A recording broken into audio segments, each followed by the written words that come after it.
Hello, Abigail here with the astrology for this week.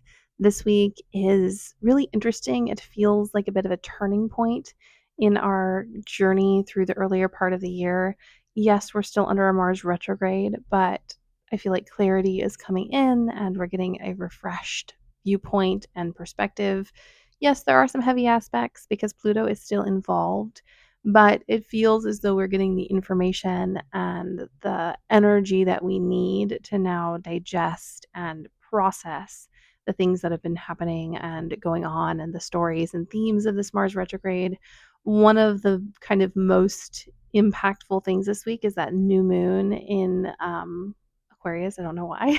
My mind was just like words. New moon in Aquarius. This is on Wednesday, middle of the week. I'll do a longer video on the aspects, but it's going to be a nice, refreshing energy. Yes, it's still right in the kind of 10-degree orb of Pluto that I give. Um, and Mercury is also conjunct Pluto in this moment.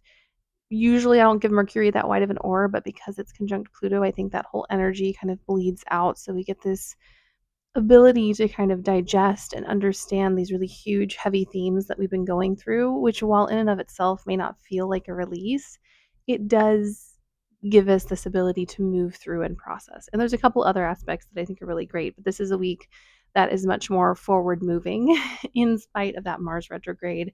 We also get one of the great outer planets direct, but let's dive into kind of the day by day happenings as I have my notes. So we start off on Monday with Mercury entering into Aquarius. This is a pretty quick book through. There's no retrograde.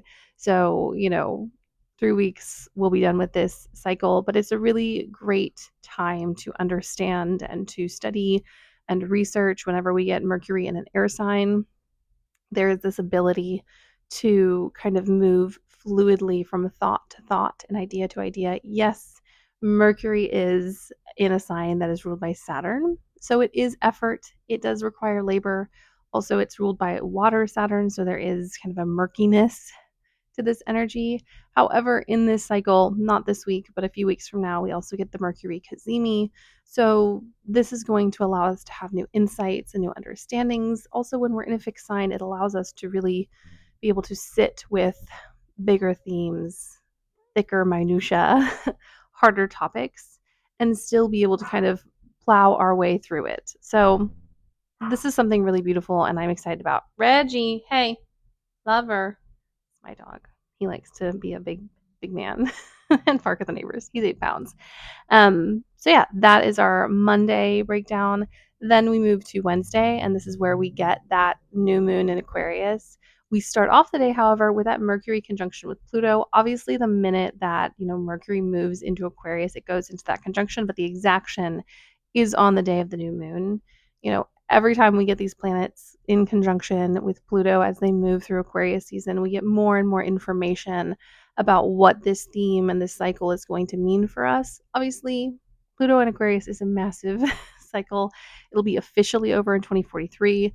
So, no, we're not going to get to see everything, but we're going to be given kind of the mental stamina for the next few steps ahead. Doesn't mean we're going to have to be processing really deep and intense themes. Yes, so please be gentle with yourself. Um, some new moons are really good for manifesting. I have mixed feelings on manifestation. I find that there are very specific people who can physically manifest things, and then there's some people who do better with. I do better with manifesting feelings. Nothing has ever worked out the way I've wanted it to, and in the end, I am thankful for that because it has worked out to be more in alignment with my needs. But with this new moon, like I said, I'll do another video on it. But I think it's important to work with this new moon. I think it's important to really set down your desires. I don't really, I just don't personally like setting parameters like I want this thing that's this color. I know other people have a completely different belief where they're like, it doesn't work unless you don't put really, really specific ideals on it. This is just how I process energy. But it's definitely a good time to really dig in. I'll go over those aspects and why it's a good moon to set intentions and to really work with once I do the other video. But just know that Wednesday is really impactful and powerful, and also know around kind of lunar peaks, new moon, full moon. Energy can get to be a lot. Take naps. Also, anytime I find personally that planets go into conjunctions, trines, oppositions, whatever with Pluto specifically, it happens with other planets, but it feels so much heavier. Um, a lot of rest is required. Pluto energy requires downtime to be processed. And often, if we don't take that downtime, then Pluto will find a way to force that downtime. So just try to take things slowly this week. Like I said, there's a lot of fresh energy, but under that Mars retrograde, we're not exactly moving quickly. And also, this is a Saturn ruled moon, so it does take time. So just know that anything you set intentions on will take time. It always does. Then we move into Thursday with something really nice. I'm excited for it. It is Uranus direct. Gosh, my little tummy problems always come up in the morning. Um, yeah, there's nothing hidden and mysterious about me. My dog barks and I have digestive issues. So yeah, we have Uranus direct. I'm super excited for this because this is the direct that takes us into Gemini. It's a whole new vibe and energy. We've been in Taurus for such a long time, and now we're moving into an air sign. And whatever house this is hitting is really important. It's going to be impactful for you. Obviously, we're not into Gemini yet, but this is that forward progression, and nothing in astrology just stops and starts at a boundary between signs. The story continues just in a different way and in a different energy. So this is that build up to that shift. So just be paying attention. See if anything adjusts itself on Thursday for you, and just make note of it. A lot of times with build ups to big astrological moments, it's a bunch of little things that can be important to take note of if you really want to track. And if you don't want to track it, that's fine too. You're just not going to have that information once you get to the point you're at where it might become helpful.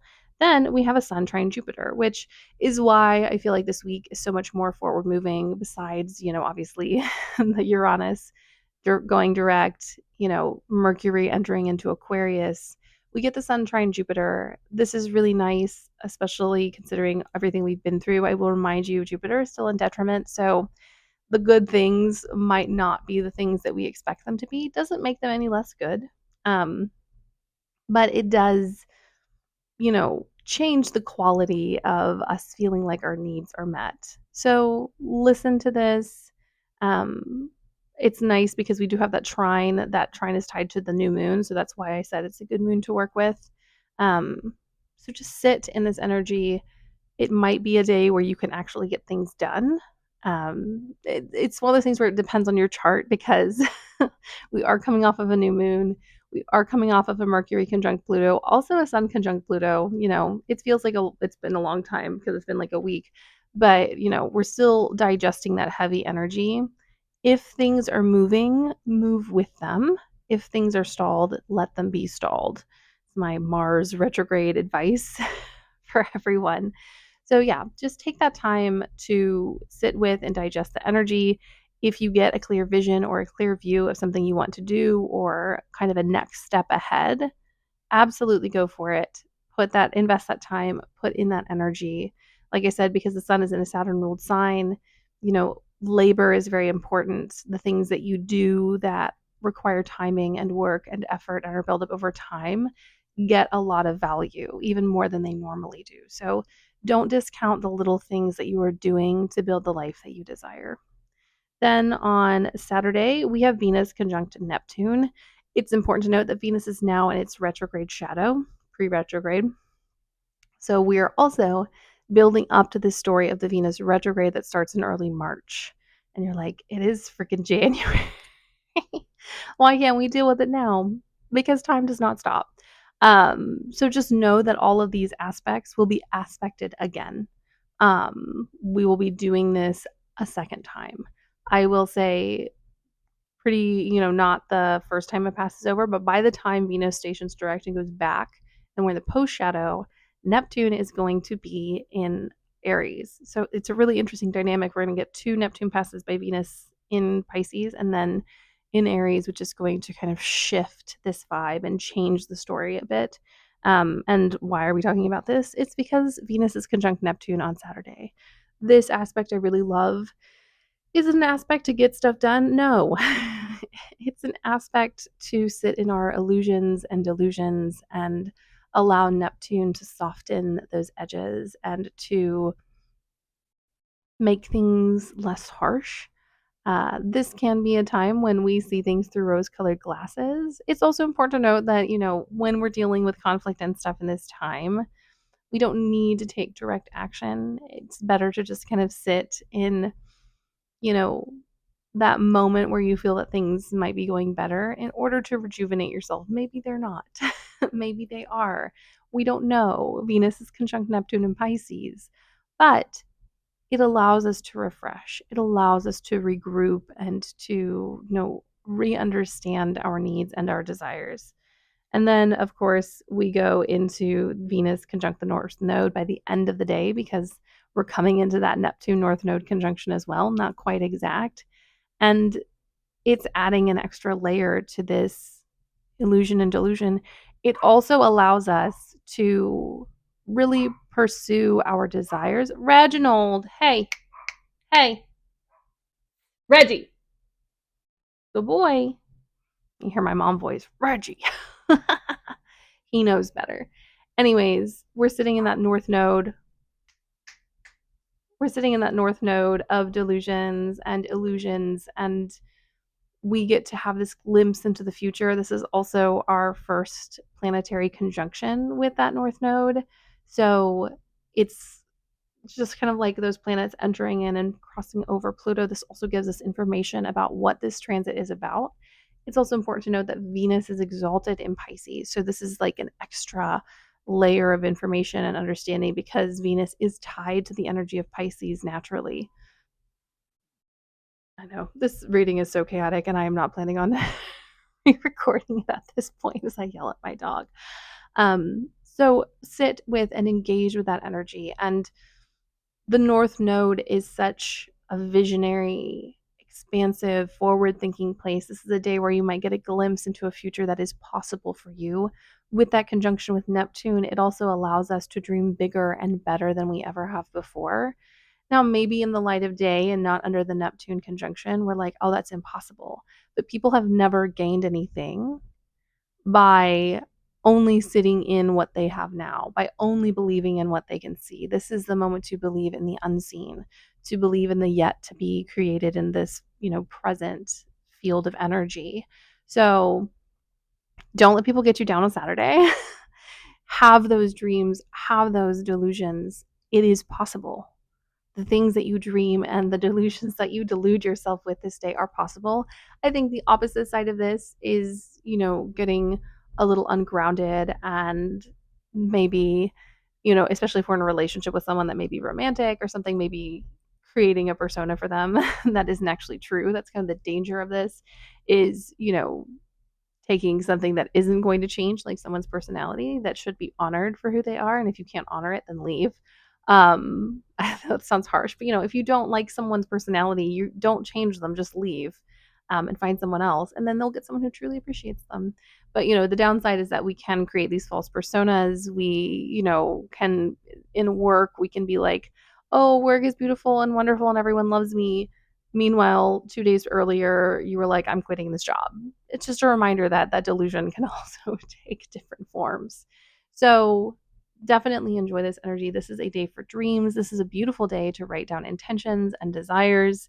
If you haven't written out desires for 2025, which the beginning of the year wasn't really wasn't really feeling like that a few weeks ago, this week we do get that kind of feeling that the future is possible. I know things are really difficult, and um, I'm an agender queer person. I think we can all understand why things might be hard for me right now, but there is a future that is possible. And I love the energy of Pisces because there are no boundaries and limitations, which means there is no binary in Pisces.